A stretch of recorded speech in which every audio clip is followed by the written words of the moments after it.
Greetings from Texas. It's time for another edition of Cooking with Your Preps. Last time I reviewed a commercially made vegetable stew with beef. This time we're going to make our own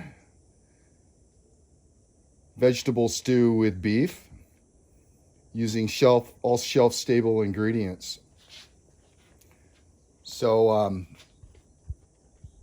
anyway, first thing we're going to do is make some minute rice. I already have that made. It's basically 1-to-1, 1 cup of water to 1 cup of rice. And you heat it up to boiling, put in the rice, and let it sit for 5 minutes, and your rice is done. So that's going to be one component of the meal. So for the rest of the meal, what we're going to use is a can of diced tomatoes, a can of diced carrots, a can of small whole potatoes, a can of Kirkland roast beef in beef broth, salt. We're going to wait till the end because all these have salt in them. So we'll add that at the end. For a thickener, we have brown gravy mix. Kick it up a notch, some crushed red pepper flakes. Since we are using stored items, we don't have access to onions. We have 1 teaspoon of minced onion. Take that back, that's 2 teaspoons of minced onion.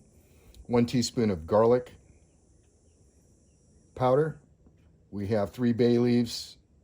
We have some rosemary. I forgot what it was called. About a half a teaspoon of that. We have 1 teaspoon of black pepper and 2 teaspoons of paprika. 2 teaspoons of paprika. Since all these items are pretty much all the way cooked, we're just going to be heating it through. We're going to use all the water, or most of the water. We'll see once we get it into the pan. We're not going to waste anything in an emergency situation, so we're going to utilize the water to help make the gravy. All right, so let's get going. Okay, let's add our ingredients to the pot. So the first thing we're going to do, we're going to put our tomatoes, and we're going to use that water from the tomatoes. It has starch in it. That'll help thicken things up. Next, we'll add our can of diced tomatoes.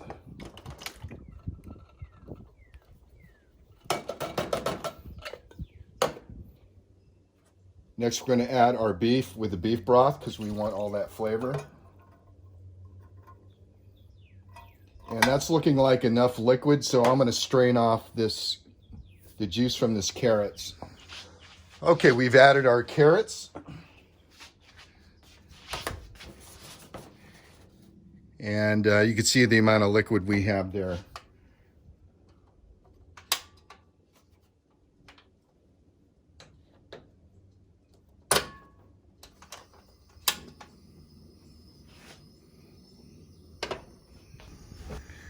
All right, we have our pot on the heat, so let's go ahead and add our bay leaf, onion, rosemary, and garlic powder.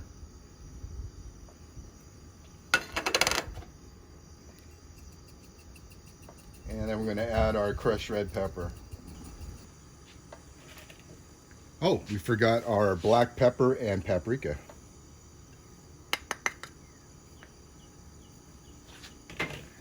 So let's get all that incorporated.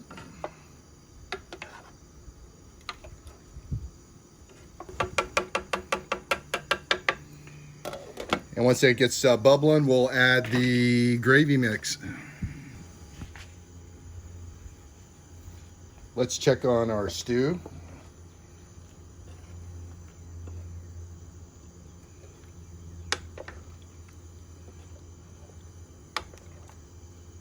I had some dehydrated celery, but it's all gone.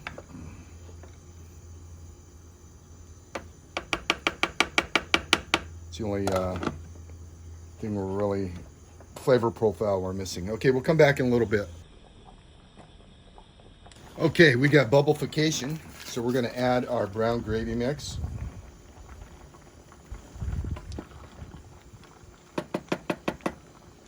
Okay, we're going to turn our heat down and let that gravy thicken up a little bit.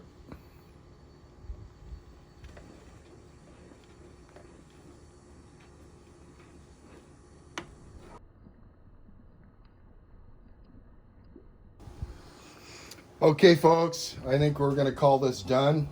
Let's give a little taste test just for any seasoning.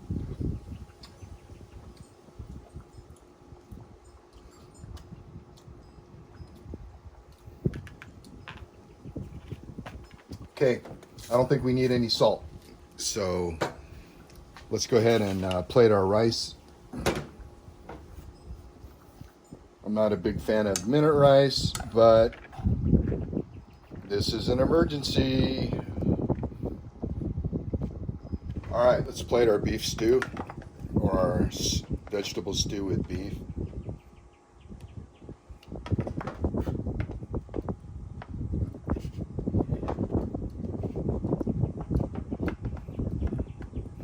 Now this should serve 4 people at about 500 calories per person.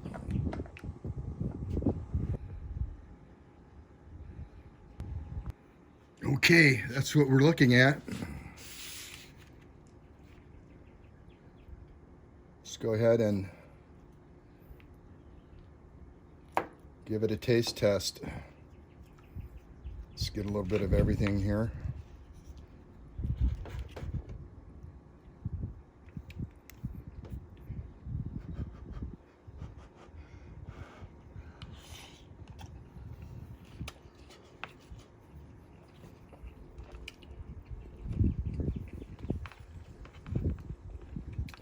There you go. Definitely better, in my opinion, than the canned beef stew, and you can control the flavor profile. You could add Worcestershire sauce, soy sauce, anything you wanted to do to change it, but this is good. I don't think anybody would complain about that. All right, folks.